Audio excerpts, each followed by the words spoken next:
Hello and welcome. Welcome to another Solution Sunday, because being the soul you are, the grand being of light you are, is the solution. Today, I am here with my good friend, Richelle Babler. Richelle is masterful at using her voice in speaking up, in advocating, in singing. And then she also teaches people how to be on the TEDx stage so they can share their stories with the world. Richelle is a TEDx speaker herself and has all kinds of incredible wisdom to share by using her voice. So here she is today to speak with us. Richelle, thank you for coming and being with us today. Thank you, Lisa, for having me. Excited to be here. Yeah, it's so great to have these conversations. Bringing health is so much more than just our physical health. We Yeah. have to look at the health of the planet. We have to look at the health of ourselves. And it has never been healthy to not be able to speak our truth. And, Yeah. my experience has been, when I used to speak my truth, my truth seemed so different than everybody else's truth that a lot of times I got scolded or reprimanded or, told that I was wrong, and that happened so many times that I just stopped speaking. I decided it's better to just shut up and not say anything than to get the backlash, and be criticized and critiqued and reprimanded. So it started a really kind of a lifelong process of just like being afraid to speak and holding everything I knew to be true inside. I would look at the external world and go, that's not the way it should be. Like, this isn't true, but I wouldn't speak up because Yeah. it was not safe for me to speak out. So I Yeah. love that you are helping to speak out and helping children to speaking out on behalf of kids. So Yeah. tell us a little bit about your story and what you do and how you help people. So I grew up in San Diego and I still live here. And after high school, I was always drawn to medicine and was a student trainer in high school and in college and thought I would become a physical therapist. And then my decisions took a turn and I became an EMT, then I became a paramedic, and I did, emergency medicine for about 6 years, and contract negotiations were coming up. So many of us weren't going to get picked up. So a lot of us started going back to school, and I took a class in forensics and got hooked. And I was in forensics for almost 20 years. And that was a very interesting field. Both of them were. I mean, both of them taught me a lot about not only life and people, but that things can change in an instant. And after working in forensics, I was at the height of my career. I was doing a lot of research, teaching all over the country, and teaching a class I created. And I was flying back from a forensic meeting from New York to San Diego, and I decided on that flight I was going to quit my job. And I quit cold turkey. I was 46. Everybody's like, you're having a midlife crisis. And I'm like, no, this was my midlife awakening. And I knew there was more for me to do in this lifetime. And a catalyst to me quitting was in 2008, I was diagnosed with a brain tumor. And that really started my personal development work. I started to do things I'd never done before, like meditations, visualizations, affirmations, because I would have done anything to get rid of that thing in my head. I had a very different mindset at the time. It was focused on, finding the medicine that would help fix my diagnosis. And I had a newborn, an 18-month-old. I was married, and it was a really difficult time for me.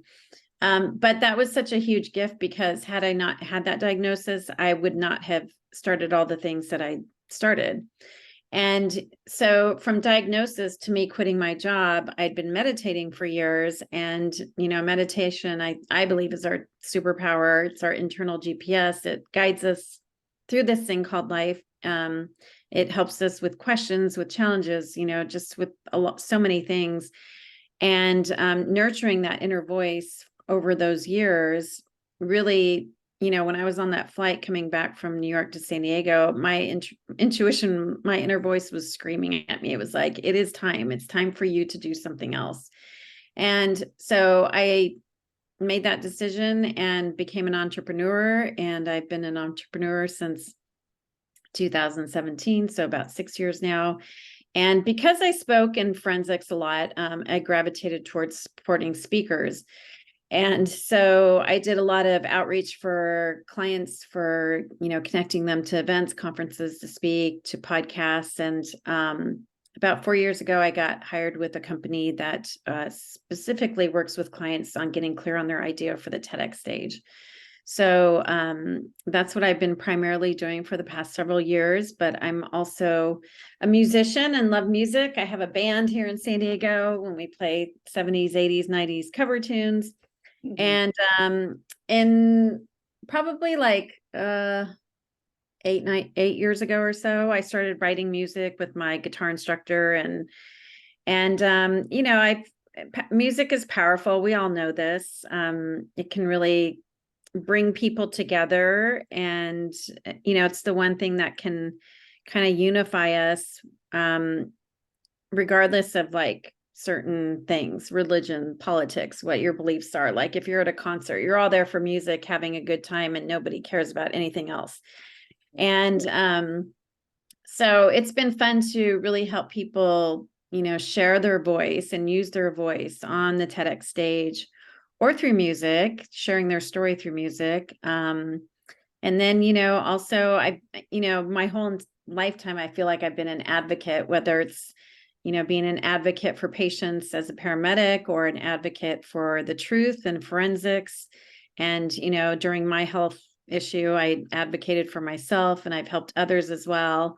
But advocacy has always been a part of me. So, during the last several years with COVID, and I have 2 children and them doing distance learning, it really opened up my eyes to the educational system and like what is being taught to our kids. So, my advocacy has really shifted into advocating for, student success, transparency for parents, and for parental rights. Beautiful. It's very, I don't have kids in the school system. I'm really thankful for that at this point, because what I'm watching, what I'm hearing, what I'm seeing um, is going on in the school system is really quite horrific. Yeah. And I think that most parents, well, I shouldn't say most, there are many parents that absolutely trust the school system. And if they absolutely blindly trust the school system, they're going to fight for the school system. And in doing so, they are inadvertently sabotaging their own children. Yeah. Yeah. I mean, it's a time more than ever where parents really need to get involved in their schools, look at the syllabus of what the teacher is teaching, look at the content, look at the books, look at and just take a look and take a few minutes to see like what they're teaching your child, and go into their, my kids have this online software program that they go into for their assignments, and their curriculum and all that stuff that they're given by a teacher, and like really looking into that and seeing what they're being taught. And it wasn't until COVID, excuse me, I live in an area in San Diego where we specifically moved to this area because we were told it was the best school district in the county. And, it has had a great reputation, but over COVID, when I was sitting and listening to my children be taught their school because they were home and I would hear it, then it started like just piquing my curiosity as to like, why is this being taught, or why is this being said, or, and that just kind of like really opened up my eyes to, you know, the type of things that were being shared, but weren't being shared with parents. Wow, can you But give that us some examples of that? Like, because I know there are a lot of people on that are listening to this that don't have kids in school and like don't really they're- know what's being taught. I'm not sure what you're referring to. So can you give us some examples? Yeah. So, when they got back to school, I started, watching the board meetings more and listening to the public comments where people can come in and speak up and listening to like these issues. And I heard a parent speak at one, and she talked about this book that was read out loud to her child in class. And the content was just totally inappropriate. It had tons of profanity. It had, sexually graphic um, scenes, an attempt rape, human trafficking, all these things. And she was reading parts of the book, and I was like, oh my gosh, I can't believe that that's being taught in class. And And how old do you think her child was? her child was in 10th grade. Now, my child was in ninth grade. And after that meeting, after watching it, I looked that night in my son's backpack and that book was in his bag. And I was like, oh my gosh, my son has this book. And then I emailed the principal, vice principals, and then I got connected, and I asked them about it, and they connected me to the teacher, and the teacher said, this is, has been approved by the district. It's required, one of the required books, I believe now for ninth grade. Um, and I think her response was more alarming than anything, because she said something to the effect that when there were heavy topics in the book, they would prep the students and get them kind of ready for these scenes or whatever they were reading to them. And if, things were too hard for them or heavy for them, they could step outside. And I'm thinking, if a child has to step outside, that content is totally inappropriate. Exactly. And so this book had already been read to my son. I had no idea. And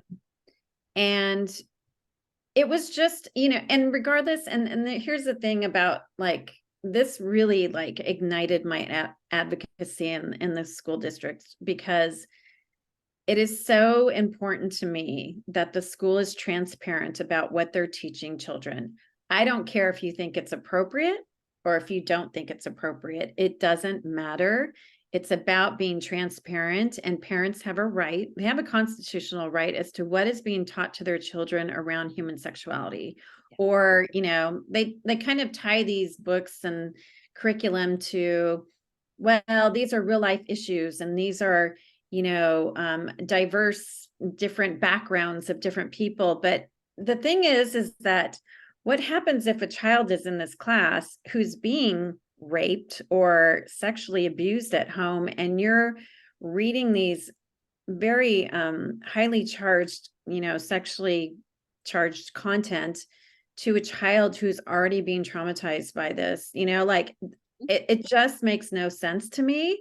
There's hundreds, maybe thousands of other books that might be more better suited for children, that have more educational merit post pandemic, when these kids are coming off of 2 years of being socially isolated. Mental health is at its highest. Like, why are we giving them all this really garbage? To me, there's no educational merit in it. None. To really, I just don't understand it. And again, it doesn't, whether you think it's okay or not, it's not the issue. It's, why aren't we being told that this stuff? Because Lisa, the thing is, and I shared this at a board meeting, is, their handbook Dress for Success book, says you can't wear clothes to school that have profanity or sexually suggestive. That's a rule. You get in trouble if you do. And then if you have a PG-13 movie being shown in class, a parent has to give their permission for their child to watch it. But there's rated R like content, and we don't even know about it. Yeah. So this is where, like, when and I believe that when you're hiding stuff, there's an agenda. So Yes.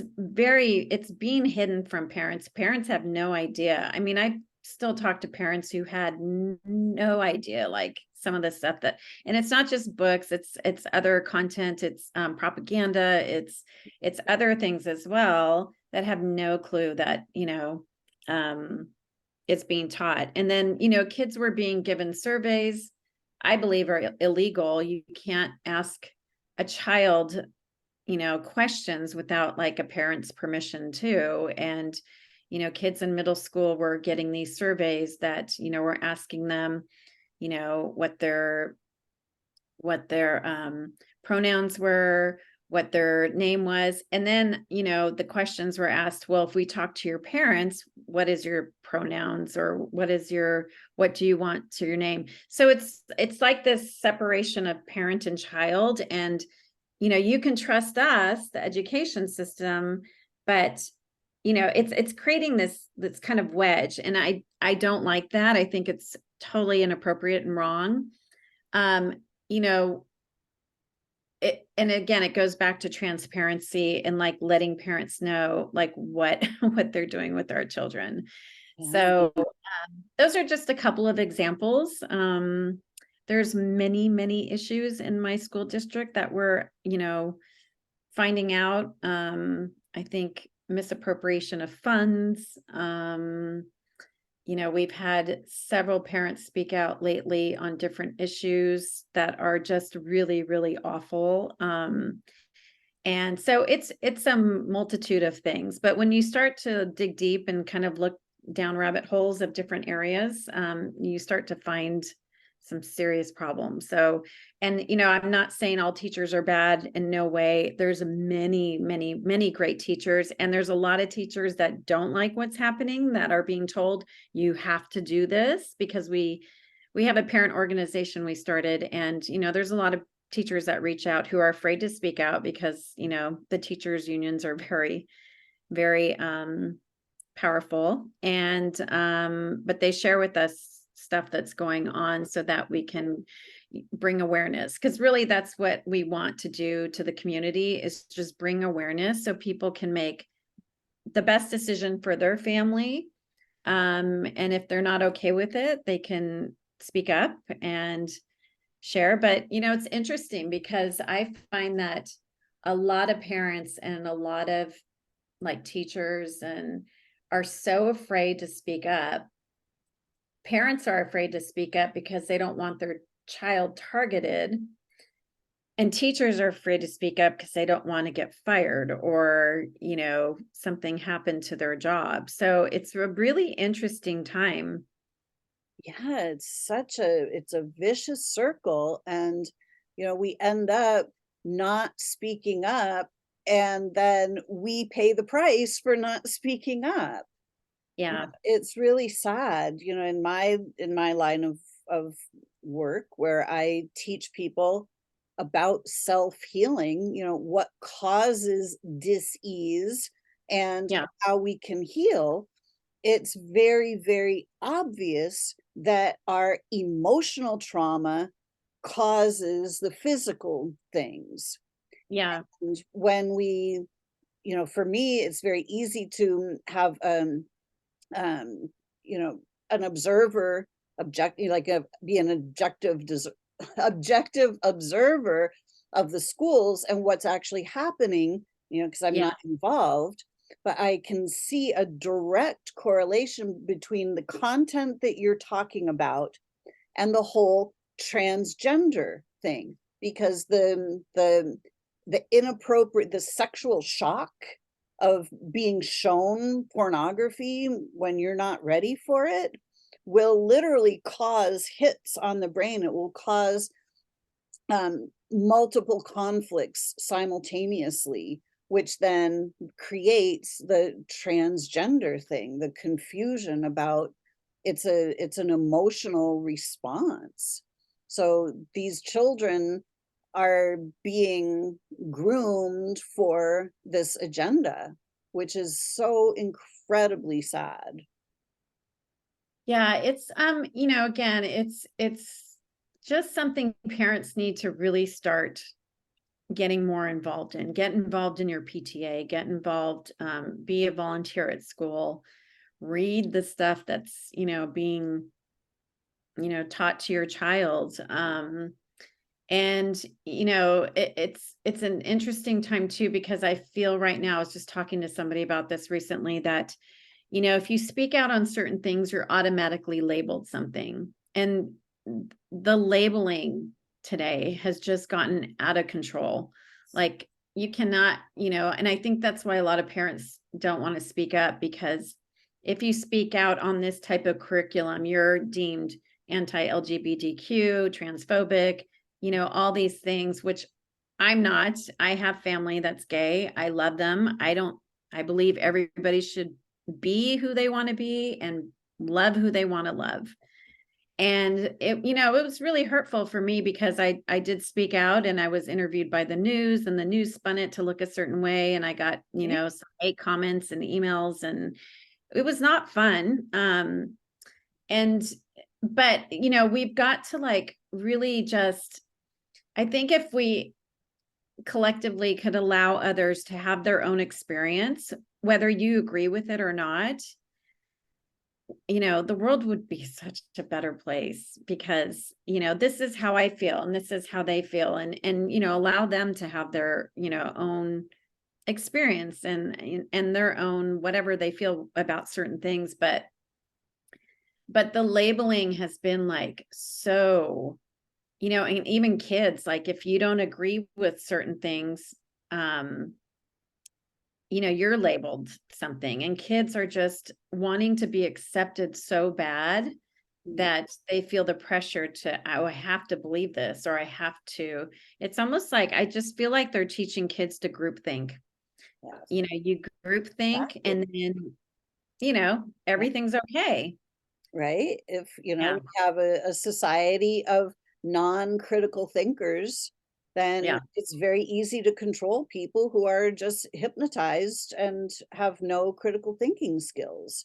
Yeah. And it's really sad to see Really? what's happening, Yeah. and really, as humanity, we have not been treated as sacred beings for a very, very, very long time. We are, Yeah. we have been divided first by gender, whether we're male or female, and then we're divided, by young and old. We're divided by countries, we're divided by languages, we're divided by political rhetoric now, we're divided by all kinds of things. And divide and conquer is an actual strategy in Yeah. war. And Hmm. most people have no idea that there's really a war being fought on this planet, and has nothing to do with Russia and Ukraine. I It's know. a war against humanity that most of humanity is not quite seeing yet. Yeah, and I think too, the big thing is, it's kind of a spiritual war, because, Yes, who wants to teach a child to be a sovereign being? exactly. If they're a sovereign being, then they're going to, yeah, think on their own and be able to critically think. And I really think a lot of what I'm seeing right now is control is, like, the big thing. Want to control a generation of kids that have to, depend on the government, depend on medications, pharma, Yeah. um, all that stuff. So it's a really interesting time, because there's a lot of people speaking out, um, um, on different types of social issues and topics and stuff. And it's they're so they just seem to be such divisive topics for so many people, whether it's the inappropriate content, or the other types of curriculum that they're bringing into the school districts. It's like, if you're not for it, you're against it, or Right. it's just so it's just a weird time seeing all this stuff going on. Yes, it's a very chaotic time on this planet as we go through this major shift of consciousness that's happening. This is the time of the great awakening, And, Yeah. some people are now awake and they actually see, like, wait a second, this doesn't have to happen like this. This world Yeah. doesn't have to be in a state of war. We don't have to have people traumatized. Like, we can do Yeah. far, far better than this. And Yeah. And, luckily, I'm grateful my kids are older, to be honest, because they're old enough to be able to discern, hopefully, between truth and not truth, between indoctrination and, grooming. Um, mhm. I talk to them a lot about this stuff, and they know that I'm outspoken in the district. I think they're a little tired of it. And, both of them being teens, I can see that, you know, if if their friends see me speaking out, it might portray a certain thing, with them. So I'm mindful of that. I don't talk to them as much about it, but I told them I'm not going to stop because this is what I believe in. And I want to teach them that when you stand, when you really believe in something, it's good to speak out. So they're supportive, but I think at times I talk about it too much. I get tired Ah, of yeah, it. but like we have to be able to protect the children. Yeah. As parents, it's Yeah. it's our job to protect the children. The Yeah. the normal blueprint is, that we have a family, a father and a mother and children, and then we have extended family as the children grow up and they have children. Yeah. That's the original blueprint, is Yeah. that the family and the community raise the children and that everybody has their role. And but that has all gotten divided. The families Yeah. have been divided, the generations have been divided, and the children no longer have that stability. They don't Yeah. have the ability to just speak to their parents because there's these generation gaps, and Yeah. it's very difficult these days. Yeah. Yeah. And they're both teens, so they're going through a lot, themselves, going through the teen stages and stuff. And, Yeah, you know, hard I know enough. that, yeah.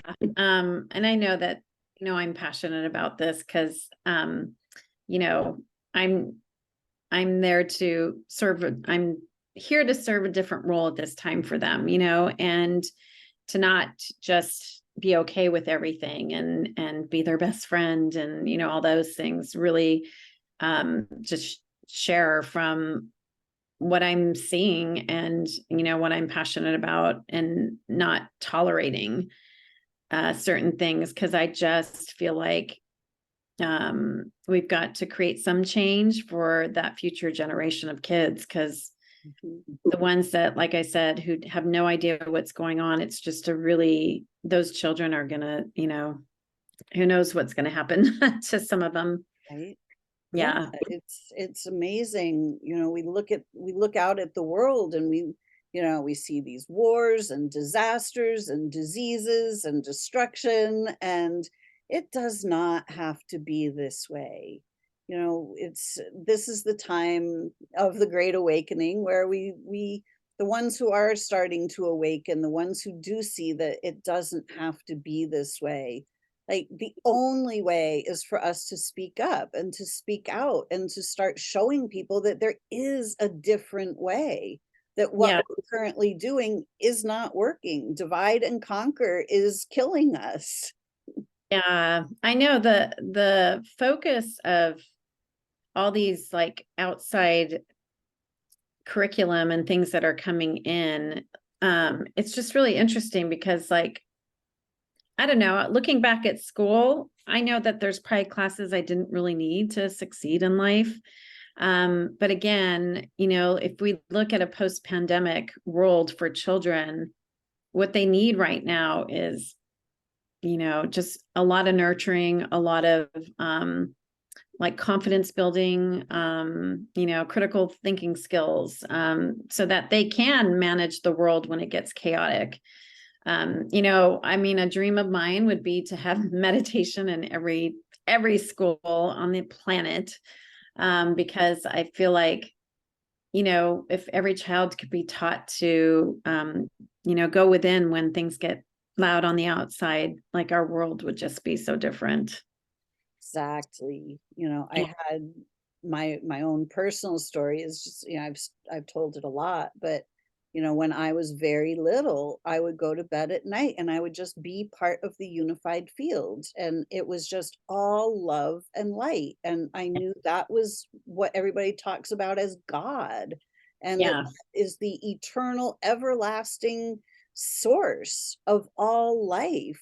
And from Hmm. that space, I could look at the earth and I could go, wow, those people are not doing that on this planet. They're not living in accordance with natural laws. And I could see very clearly that humanity was asleep, that basically they were in a state of amnesia. And Yeah. I knew clearly that school was where the programming started.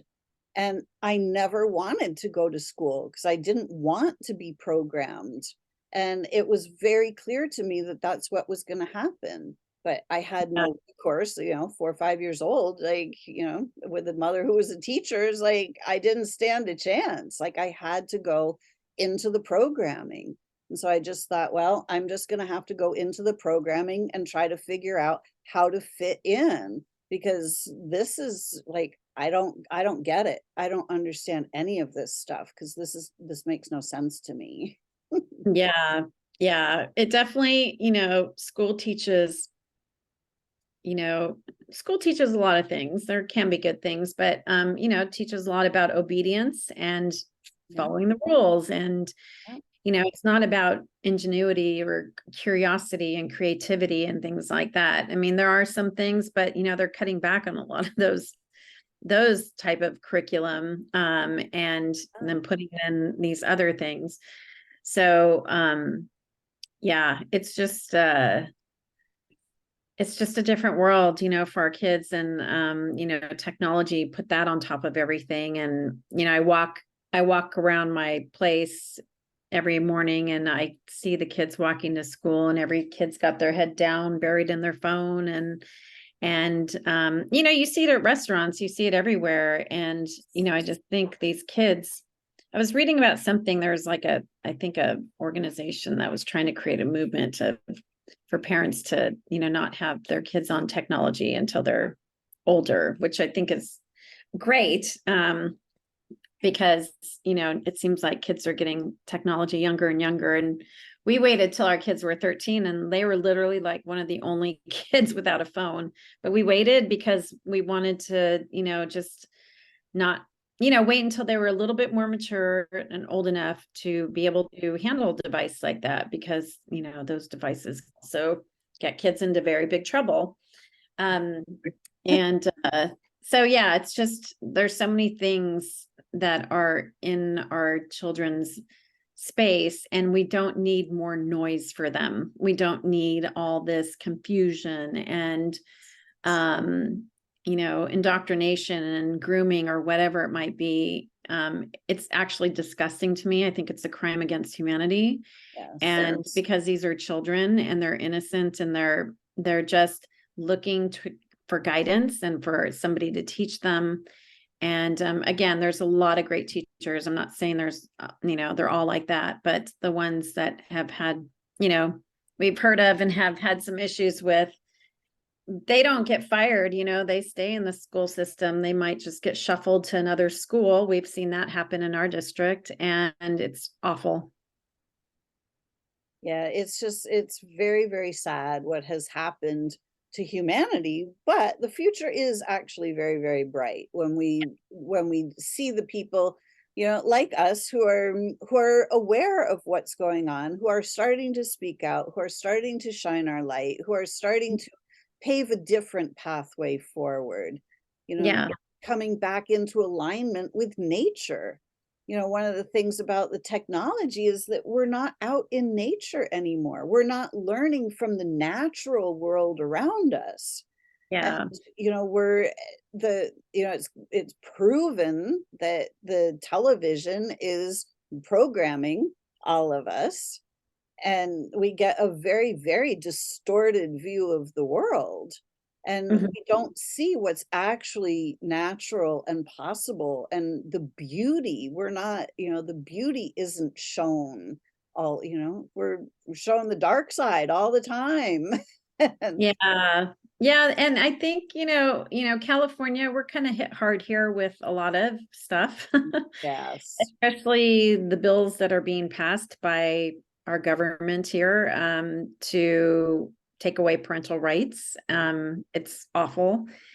But I also see so many people rising up, so many parent organizations, grassroots organizations that are really stepping up to, um, create better change for our children. And even children, I've seen students speak at board meetings and just be brave and and it all creates that creates the ripple effect. So, amongst all the chaos and the noise and things, I think there's a lot of great things happening. And a lot of parents are seeing it too and pulling their kids out. I think enrollment has gone down quite a bit for public schools here in California, and either private school or homeschooling. And so yeah, yeah. we're seeing good change as a result of not some fun stuff. Yeah, it's like when we stop participating in the things that divide and conquer, when we stop participating in the things that are meant for our demise or our harm, then those things go away. When it no longer has our energy behind it, then it will go away. Even Yeah, yeah. And I want to just share with people, like, if you feel like you want to speak out on something, whatever the issue might be, I just always tell myself, like, before I go to a board meeting and speak out, like, what are my intentions? If my intentions aren't in the right place, then I probably shouldn't be speaking out. If my intentions are to help children, bring awareness, all those things, then my intentions are good. So when your intentions are good, you can never be wrong. exactly. Yes. When it's for the greater good, when it's for the empowerment of humanity, when it's Yeah. for peace and well-being, it's always good to speak out, you know, Yeah. when we're And trying. don't be afraid. There's going to be other people that resonate with you and probably agree with you that, don't feel like they can speak out, but it always takes that one person to just say something, and that creates the ripple effect and the movement and more people, and we're starting to see our community grow and become more aware. We have a lot of grandparents that are starting to come to board meetings and help us out because they see what's happening to their grandkids. And so it's just, really interesting to see, like, the people that are now wanting to help our organization and volunteer. And so it's nice to see that, there are more of us, I think. We are, that really probably feel the same way on many of these issues. And a lot of these issues should not be political. It's really has nothing to do with left or right. It's about your right as a parent. I mean, everybody should be concerned with that if you have children. Exactly. And the rights of the children to live their best lives, to not Yeah. be coerced and cajoled and programmed. And yeah, it's just sad to see what's happened to humanity. But Yeah. And if you don't like it, you've got to get involved to create change. Because there's a lot of parents, I think, well, they're taking care of it. They're doing, they're speaking out and they're doing it, but it doesn't quite cut it. Like, it needs to be numbers. Like, numbers speak volumes. So if you even if you don't want to speak out, just get involved, get involved in your community, what they're doing to help, make the school system better for kids, or, tackle certain issues. exactly. And there are a lot of people that are speaking out on the TEDx stage on many, many topics to help raise awareness and start shining light from the TEDx stage. So Yeah. how does that world work? Yeah, so the TEDx stage is interesting because it's a little bit of a different focus. It's not like your typical stage or keynote talk or anything like that. TED's slogan is ideas we're spreading. So they want to see people who have an idea that can get people to take action, think differently, feel differently, maybe have a different perspective on something, a stigma. So what idea is it that you can share that can get other people to feel a certain way? And, for the betterment of humanity. So my team and I, we help clients get clear on that idea, because a lot of people want to do TEDx talk. They're like, I've been always wanted to do that, or it's on my bucket list, but really less than 5% will make it to the TEDx stage because it's a very competitive stage. So my team we help clients position them in front of TEDx organizers with a clear idea, clear content messaging of their idea, like what it all looks like. There's a lot of questions that TEDx events will ask, and we help put that together for our clients so that when they start applications, like they have all that information and it's all crystal clear. So when an organizer is screening hundreds of applications, their idea, will stand out in some way and be clear for the organizer to see. So we help from idea to stage, and my business partner, he helps with the framework of the talk and stage prep, memorization techniques, and all the things that you need to do to get ready when you actually go do your TEDx talk. I'm a TEDx speaker, so I've been through the whole process.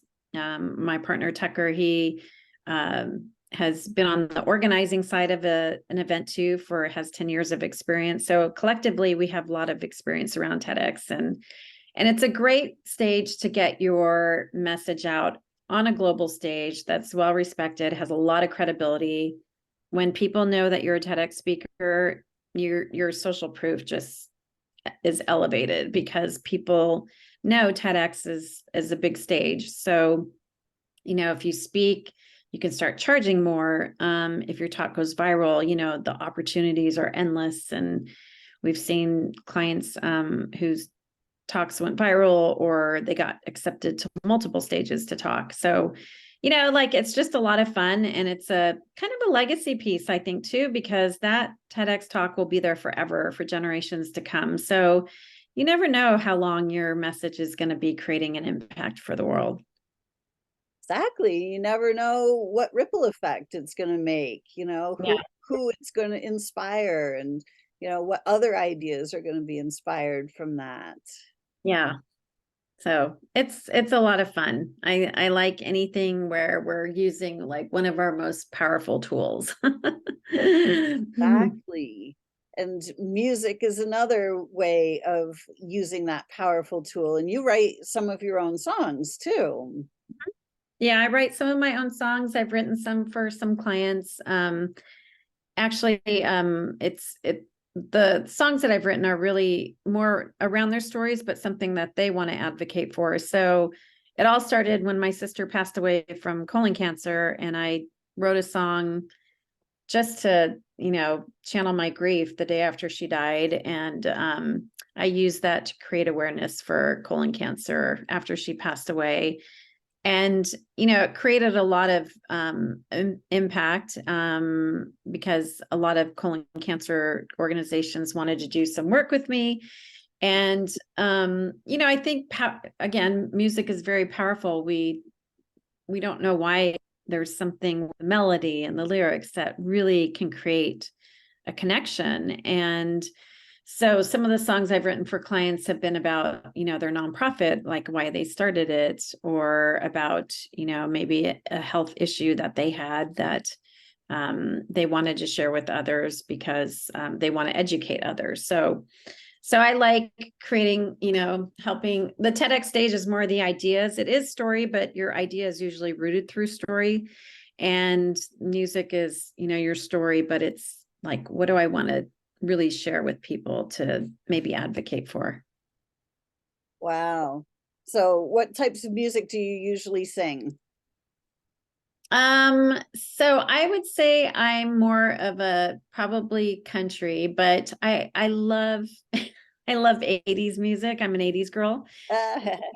My band, we usually play 80s music a lot, 80s and 70s and some 90s, but mostly 80s, I would say. I mean, I love like the old rock, Heart, Yeah, Pat Benatar, um, you know, the Eagles, like all those old bands. I mean, that generation of music is just awesome. exactly. That's so cool. So where do people get to hear you all around the San Diego area? Yeah, so my band, we play more in North County, inland, San Diego, but we are venturing out to different places now. So you can, we have a Facebook page, Whiskey on the Rocks, that we're on, where we can, we share our gig events and stuff. And then, yeah, it's just, that is like just a fun passion of mine.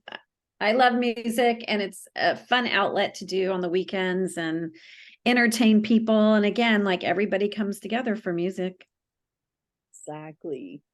And Yeah. I also hear that you're an amazing professional organizer. Yeah, that's a fun side gig that I do. And I like cleaning people's mess and organizing it. Mm. That's a pretty awesome skill to have. Yeah, it's probably my OCD helps a lot because like I just like to see everything like lined up and perfect and color coordinated or whatever it might be. But it's a lot of fun because it really brings a lot of relief to people who have um you know who have problems with organizing. And it really can change your life, and having your space organized, knowing where things are at, it can be a time saver for things. It can be a money saver. You're purchasing things over and over because you can't find where this is at.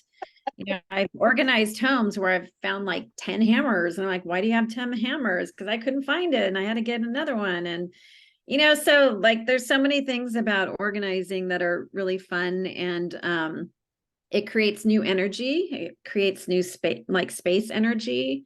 It creates conscious energy, I think, for different parts of your home. Like I believe that the kitchen is food conscious. My meditation area is like my spiritual conscious space. The bedroom is like sleeping and nurturing yourself with sleep, and that space. Your bathroom's hygiene space. Like there's all these spaces in our house, and we should honor each of those spaces because they all have a purpose. I love that. I could definitely use your help. I'll fly out to where you're at when I can. Awesome. Awesome. Awesome. I'll take you up on that. Yeah, it's a lot of fun. Great. So Rachelle, if people are wanting to reach out to you about any of these topics, how do they do that? You can go to either Facebook, Instagram, Richelle Babler, Rachelle, Babler, Babler, or you can go to my website, RichelleBabler.com, and you can message me. Oh, awesome.